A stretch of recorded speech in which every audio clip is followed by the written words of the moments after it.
Hi students, നമ്മളുടെ engineering drawing എന്ന് പറയുന്ന സബ്ജക്റ്റ് നമ്മളിവിടെ ആരംഭിക്കുകയാണ്. എഞ്ചിനീയറിംഗ് ഡ്രോയിങ് ഇതിൻ്റെ ഇൻട്രൊഡക്ഷൻ നേരത്തെ നമ്മൾ ഡിസ്കസ് ചെയ്തതായിരുന്നു. എന്താണ് എഞ്ചിനീയറിംഗ് ഡ്രോയിങ് എന്നുള്ള കാര്യങ്ങളൊക്കെ. ഇനി നമുക്ക് അതിൻ്റെ ചാപ്റ്ററിലേക്കും ലെസണിലേക്കും കടന്നു പോകാം. എഞ്ചിനീയറിംഗ് ഡ്രോയിങ് നമ്മളുടെ ഒന്നാം വർഷ എഞ്ചിനീയറിംഗ് ട്രേഡുകളിലെ ഒന്നാമത്തെ സെമസ്റ്ററിലെ ഒന്നാമത്തെ മൊഡ്യൂളായിട്ട് വരുന്ന drawing instruments and their uses എന്നുള്ളതിലെ ആദ്യത്തെ ലെസൺ ആണ്. ഒന്നാമത്തെ വർഷത്തെ ആദ്യത്തെ ലെസൺ ആണ് ഇൻട്രൊഡക്ഷൻ ടു എഞ്ചിനീയറിംഗ് ഡ്രോയിങ്. എന്താണ് എഞ്ചിനീയറിംഗ് ഡ്രോയിങ് എന്നുള്ളത് നമ്മൾ ചെറുതായിട്ടൊന്ന് ഡിസ്കസ് ചെയ്യുകയാണ് ഇവിടെ ചെയ്യുന്നത്. Simply, a drawing is worth more than 1000 words. നമ്മളെപ്പോഴും ഡ്രോയിങ്ങിനെ പറ്റി അല്ലെങ്കിൽ എഞ്ചിനീയറിംഗ് ഡ്രോയിങ്ങിനെ പറ്റിയൊക്കെ പറയുമ്പം ആദ്യം പറയുന്നതും ചിന്തിക്കുന്നതും ഇതാണ്. A drawing is worth more than 1000 words. ഒരു ചിത്രം 1000 വാക്കുകളേക്കാൾ മൂല്യമുള്ളവ ആണ്. ഒരു ചിത്രം 1000 വാക്കുകളേക്കാൾ മൂല്യമുള്ളത് ആണ് എന്ന് നമുക്ക് പറയാം.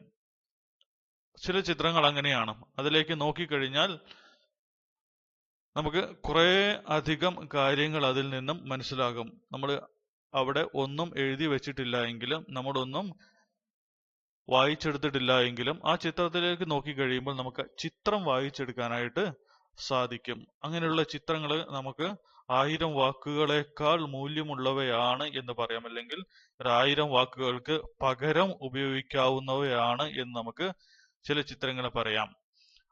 പല പെയിന്റിങ്ങുകളും അങ്ങനെയൊക്കെ തന്നെയാണ്. പഴയ കാലത്തുണ്ടായിരുന്ന പലതരത്തിലുള്ള പെയിന്റിങ്ങുകളും പ്രദർശനത്തിനൊക്കെ വെക്കുമ്പോൾ പലരും ചെന്ന് നിന്ന് പലതും പറയാറുണ്ട്. ആ ചിത്രത്തിലൊന്നും എഴുതി വെച്ചിട്ട് അല്ല അങ്ങനെ പറയുന്നത്. ആ രീതിയിൽ ഉള്ള ചിത്രങ്ങളുണ്ട്. ആ രീതിയിലാണ് നമ്മുടെ എഞ്ചിനീയറിംഗ് ഡ്രോയിങ് കൂടി നമ്മളിവിടെ ഉപയോഗിക്കുന്നത്. അപ്പൊ ഈ പറഞ്ഞത് സാധാരണ ഡ്രോയിങ് ആയിരുന്നു. അതിനോടുകൂടി നമ്മൾ ഈ സാങ്കേതിക മേഖലയിലേക്ക് വന്നു കഴിയുമ്പം, എഞ്ചിനീയറിംഗ് ഡ്രോയിങ്ങിലേക്ക് വന്നു കഴിയുമ്പം അതിന് അതിൻ്റെതായ ഒരു സ്പെസിഫിക്കേഷൻ ഉണ്ട്. അതും ഇതുപോലെ തന്നെ ഒരു ഡ്രോയിങ് ആണ്, which is worth more than 1000 words. അങ്ങനെ ആക്കി നമ്മൾ എടുക്കുകയും ചെയ്യണം. അതാണ് എഞ്ചിനീയറിംഗ് ഡ്രോയിങ്ങിന്റെ പ്രത്യേകത. ഒരു സാധാരണ ഒരു ചുവർ ചിത്രം എങ്ങനെയാണോ 1000 വാക്കുകൾക്ക് പകരമാകുന്നത്, അതുപോലെ തന്നെയാണ് ഒരു എഞ്ചിനീയറിംഗ് ഡ്രോയിങ്ങും നമ്മൾ ഉപയോഗിക്കാൻ വേണ്ടിയിട്ട് പോകുന്നത്. പക്ഷെ ഈ എഞ്ചിനീയറിംഗ് ഡ്രോയിങ്ങിൽ നമുക്ക് എല്ലാവർക്കും അറിയാവുന്നതായിട്ടുള്ള സ്പെസിഫിക്കേഷൻ ആണ് ഉള്ളത് എന്നുള്ള ഒരു പ്രത്യേകത കൂടി ഉണ്ട്. അപ്പൊ അതെല്ലാം കൂടി ചേർത്താണ് നമ്മളൊരു എഞ്ചിനീയറിംഗ് ഡ്രോയിങ് വരയ്ക്കേണ്ടത് എന്നുള്ളത്. അപ്പം ആദ്യം ഈ ഒരു കാര്യം ഓർത്തിരിക്കുക. A drawing is worth more than 1000 words. ധാരാളം വാക്കുകൾക്ക് പകരമായിട്ട് നമുക്ക് ഉപയോഗിക്കാവുന്ന ഒന്നാണ് ഒരു ഡ്രോയിങ് അല്ലെങ്കിൽ ഒരു ചിത്രം എന്ന് പറയുന്നത്. അത് എഞ്ചിനീയറിംഗ് ഡ്രോയിങ്ങിലേക്ക് വരുമ്പോൾ, engineering drawing is the language of engineers എന്ന് പറയാം. സാങ്കേതിക വിദഗ്ധരുടെ ഭാഷയാണ് എഞ്ചിനീയറിംഗ് ഡ്രോയിങ്. അല്ലെങ്കിൽ സാങ്കേതിക മേഖലയിലുള്ള ഏതൊരു തരത്തിലുള്ള ഡ്രോയിങ്, വര അല്ലെങ്കിൽ ചിത്രം എന്ന് പറയുന്നതും സാങ്കേതിക വിദഗ്ധരുടെ ഭാഷയാണ് എന്ന് നമുക്ക് പറയാനായിട്ട് സാധിക്കും. അതിലൂടെയാണ് അവരുടെ ആശയങ്ങളും അല്ലെങ്കിൽ വിവിധ തരത്തിലുള്ള എഞ്ചിനീയറിംഗ് മെത്തേഡുകൾ അവർ കൺവേ ചെയ്യുന്നത്, മറ്റുള്ളവരിലേക്ക് എത്തിക്കുകയും ചെയ്യുന്നത്. Engineering drawing is A graphical language which also uses written language for effective communication. ഇതാണ് എഞ്ചിനീയറിംഗ് ഡ്രോയിങ്ങിന്റെ പ്രത്യേകത. It is A graphical language. ആദ്യം പറഞ്ഞു engineering drawing is the language of engineers. ആ ലാംഗ്വേജ് എന്ന് പറയുന്നത് which is A graphical language. വിവിധ തരത്തിലുള്ള വരകളോട് കൂടിയിട്ടുള്ള വിവിധ തരത്തിലുള്ള ലൈനുകളാണ് അതിൽ റെപ്രസെന്റ് ചെയ്യുന്നത്. വിവിധ ആവശ്യങ്ങൾക്ക് വിവിധ ലൈനുകൾ ഉപയോഗിച്ചുകൊണ്ട് പലതരത്തിലുള്ള ലൈനുകൾ വരച്ചുകൊണ്ടുള്ള റെപ്രസെന്റേഷൻ, വരകളിലൂടെയുള്ള ഒരു റെപ്രസെന്റേഷൻ ആണ് അതിൽ ഉപയോഗിക്കുന്നത്. ഇതിലൊരു പക്ഷെ റിട്ടൺ ലാംഗ്വേജ് കൂടി ഉണ്ടായിരിക്കും. ആവശ്യത്തിന് അല്ലെങ്കിൽ അത്യാവശ്യ സന്ദർഭങ്ങളിൽ റിട്ടൺ ലാംഗ്വേജ് കൂടി ഉപയോഗിക്കും. ചെറിയ ചെറിയ എഴുത്തുകൾ കൂടി, പേരുകൾ പോലെയുള്ള എഴുത്തുകൾ കൂടി അല്ലെങ്കിൽ സിമ്പലുകൾ പോലെയൊക്കെ ഉള്ള എഴുത്തുകൾ കൂടി അതിനകത്ത് ഉപയോഗിക്കും. അപ്പൊ ഇതാണ് എഞ്ചിനീയറിംഗ് ഡ്രോയിങ് എന്ന് പറയുന്നത്. Engineering drawing is the language of engineers and engineering drawing is a graphical language which also uses written language for effective communication എന്ന് പറയാം. Engineering drawing is the graphical representation of a real object. ശരിക്കുമുള്ള ഒരു വസ്തുവിനെ അതിന്റെ graphical representation വിവിധ വരകളോടുകൂടി ചിത്രങ്ങളാക്കിയുള്ള representation ആണ് engineering ഡ്രോയിങ്ങിൽ ഉപയോഗിക്കുന്നത്. ആ എഞ്ചിനീയറിംഗ് ഡ്രോയിങ് കറക്റ്റ് സ്പെസിഫിക്കേഷനിലായിരിക്കും നമ്മൾ ഉപയോഗിക്കുന്ന ആ ഒബ്ജക്റ്റിനെ. അതിനാണ് നമ്മൾ graphical representation of real object എന്ന് പറയുന്നത്. അപ്പോൾ എഞ്ചിനീയറിംഗ് ഡ്രോയിങ് ആണ്, അതിന് ചില പ്രത്യേകതകൾ കൂടി ഉണ്ട്. Drawing is used to define and specify the objects such as finished product from industries, civil and electrical drawings. വിവിധ തരത്തിലുള്ള വസ്തുക്കളുണ്ട്. അതിലൊരു ഉദാഹരണമാണ് പറഞ്ഞിട്ടുള്ളത്. ഒരു മാനുഫാക്ചറിംഗ് ഇൻഡസ്ട്രിയിൽ നിന്ന് വെളിയിൽ വരുന്ന ഒരു ഒബ്ജക്റ്റ്, ഫിനിഷ്ഡ് പ്രോഡക്റ്റ്. അതുപോലെയുള്ള വസ്തുക്കളെ അല്ലെങ്കിൽ ചില ഇലക്ട്രിക്കൽ, സിവിൽ സംവിധാനങ്ങൾ, കൺസ്ട്രക്ഷൻ സംവിധാനങ്ങൾ തുടങ്ങിയവയൊക്കെ സ്പെസിഫൈ ചെയ്യാൻ വേണ്ടിയിട്ട്, ഡിഫൈൻ ചെയ്യാൻ വേണ്ടിയിട്ട് നമുക്ക് എഞ്ചിനീയറിംഗ് ഡ്രോയിങ് ഉപയോഗിക്കാം. അവയുടെ ഡീറ്റെയിൽസ് മറ്റുള്ളവരിലേക്ക് അല്ലെങ്കിൽ കസ്റ്റമറിലേക്ക് എത്തിക്കുന്നതിന് വേണ്ടിയിട്ട് നമുക്ക് എഞ്ചിനീയറിംഗ് ഡ്രോയിങ് ഉപയോഗിക്കാം. It is very much essential for engineers and technicians to have a sound knowledge in reading and doing engineering drawing. അതുകൊണ്ട് തന്നെ ഈ സാങ്കേതിക മേഖലയിൽ വരകളിലൂടെ, വിവിധ തരത്തിലുള്ള ഡ്രോയിങ്ങുകളിലൂടെയാണ് ആശയങ്ങൾ അല്ലെങ്കിൽ ഐഡിയാസ് കൺവേ ചെയ്യുന്നത്, മറ്റുള്ളവരിലേക്ക് എത്തിക്കുന്നത് എന്നുള്ളത് കൊണ്ട് തന്നെ എഞ്ചിനീയർമാർ അല്ലെങ്കിൽ ഈ മേഖലയിലുള്ള ടെക്നീഷ്യന്മാർക്ക് തീർച്ചയായിട്ടും എഞ്ചിനീയറിംഗ് ഡ്രോയിങ് റീഡ് ചെയ്യാനും മനസ്സിലാക്കാനുമായിട്ട് സാധിക്കണം. Purpose of studying engineering drawing. എന്തിനാണ് ഈ എഞ്ചിനീയറിംഗ് ട്രേഡുകളിൽ ട്രേഡ് തിയറി, ട്രേഡ് പ്രാക്ടിക്കൽ ഇവയോട് കൂടി എന്തിനാണ് എഞ്ചിനീയറിംഗ് ഡ്രോയിങ് പഠിക്കുന്നത്? സപ്ലിമെന്ററി ആയിട്ട് എന്തിനാണ് എഞ്ചിനീയറിംഗ് ഡ്രോയിങ് പഠിക്കുന്നത് എന്നുള്ളതാണ്. അതിന്റെ ഉദ്ദേശം എന്താണ് എന്നുള്ളത്. To develop the skills to produce simple sketches and engineering drawings. ഈ മേഖലയിൽ, പർട്ടിക്കുലർ മേഖലയിൽ വർക്ക് ചെയ്ത് കഴിയുമ്പം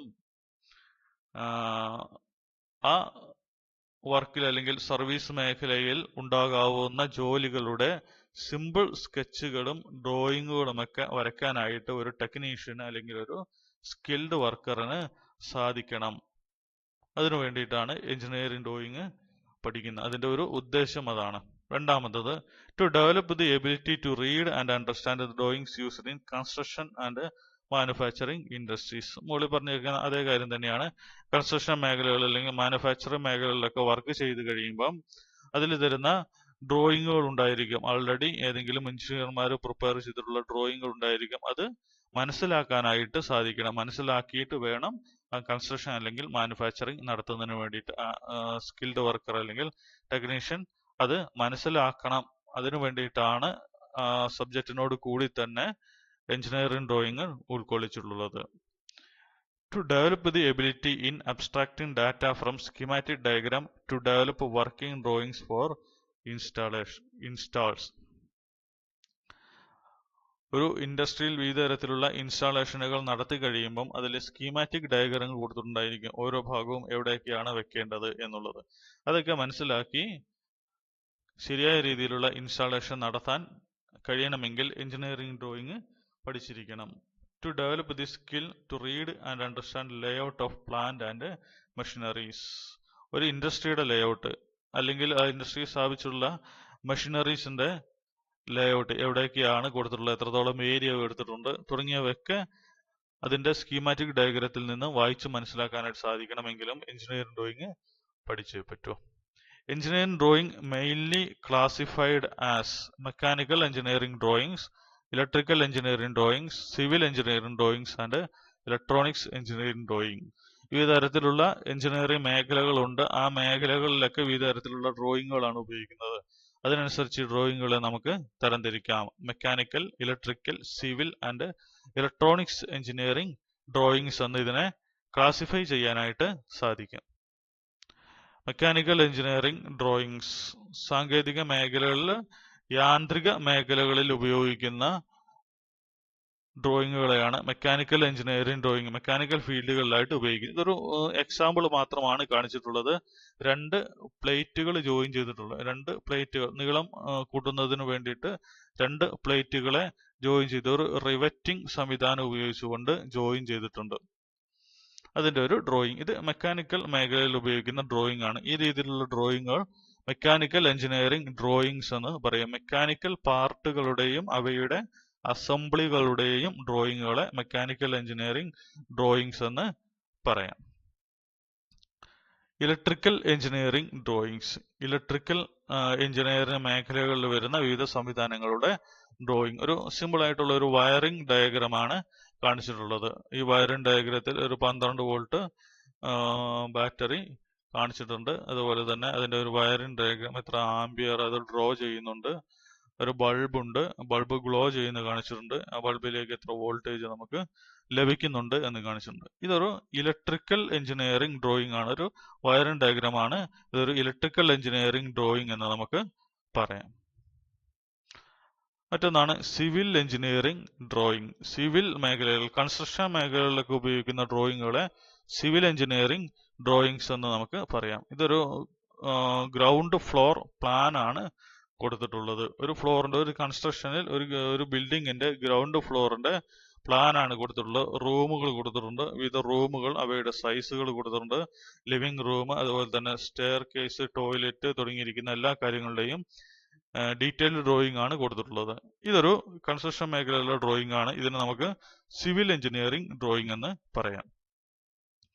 മറ്റൊന്നാണ് ഇലക്ട്രോണിക്സ് എഞ്ചിനീയറിംഗ് ഡ്രോയിങ്. ഇലക്ട്രോണിക് മേഖലകളിലുള്ള, അല്ലെങ്കിൽ ഒരു സിമ്പിൾ ആയിട്ട് പറഞ്ഞ ഒരു സർക്യൂട്ട് ബോർഡിൽ എങ്ങനെ ആണ് ഉള്ളത്, ഇതിൽ വിവിധ തരത്തിലുള്ള ഇലക്ട്രോണിക് പാർട്ടുകൾ എങ്ങനെയാണ് കണക്ട് ചെയ്തിട്ടുള്ളത്, അതിന്റെ സ്കീമാറ്റിക് ഡയഗ്രാം ആണ് ഇലക്ട്രോണിക്സ് എഞ്ചിനീയറിംഗ് ഡ്രോയിങ് എന്ന് പറയുന്നത്. ഇവിടെ ഒരു ഓഡിയോ ആംപ്ലിഫയർ എന്ന് പറയുന്ന ഒരു സംവിധാനത്തിന്റെ ഡ്രോയിങ് ആണ് കൊടുത്തിട്ടുള്ളത്. IC ചിപ്പുകളുടെ ഡ്രോയിങ് കൊടുത്തിട്ടുണ്ട്. അതുപോലെ തന്നെ വിവിധ തരത്തിലുള്ള കപ്പാസിറ്ററുകളുടെ ഡ്രോയിങ്ങുകൾ കൊടുത്തിട്ടുണ്ട്, റെസിസ്റ്ററുകളുടെ ഡ്രോയിങ്ങുകൾ കൊടുത്തിട്ടുണ്ട്, സ്പീക്കറിന്റെ ഡ്രോയിങ് കൊടുത്തിട്ടുണ്ട് തുടങ്ങി ഇലക്ട്രോണിക് മേഖലയിൽ അല്ലെങ്കിൽ ഒരു സർക്യൂട്ട് ഡയഗ്രാം ഉൾക്കൊള്ളുന്ന ഒരു ഡയഗ്രാം ഡ്രോയിങ് ആണ് കൊടുത്തിട്ടുള്ളത്. അതിന് നമ്മൾ ഇലക്ട്രോണിക്സ് എഞ്ചിനീയറിംഗ് ഡ്രോയിങ് എന്ന് പറയാം. അപ്പൊ ഇതൊക്കെയാണ് വിവിധ തരത്തിലുള്ള എഞ്ചിനീയറിംഗ് മേഖലയിലുള്ള ഡ്രോയിങ്ങുകൾ. അപ്പോൾ ഡ്രോയിങ്ങുകളെ ഇങ്ങനെ തരംതിരിക്കാനായിട്ട് സാധിക്കും: mechanical, electrical, civil and electronics engineering drawings എന്ന് നമുക്ക് പറയാം. അപ്പൊ ഇതായിരുന്നു ഒന്നാമത്തെ ലെസണിൽ ഉണ്ടായിരുന്നത്, ഇൻട്രൊഡക്ഷൻ ടു എഞ്ചിനീയറിംഗ് ഡ്രോയിങ്.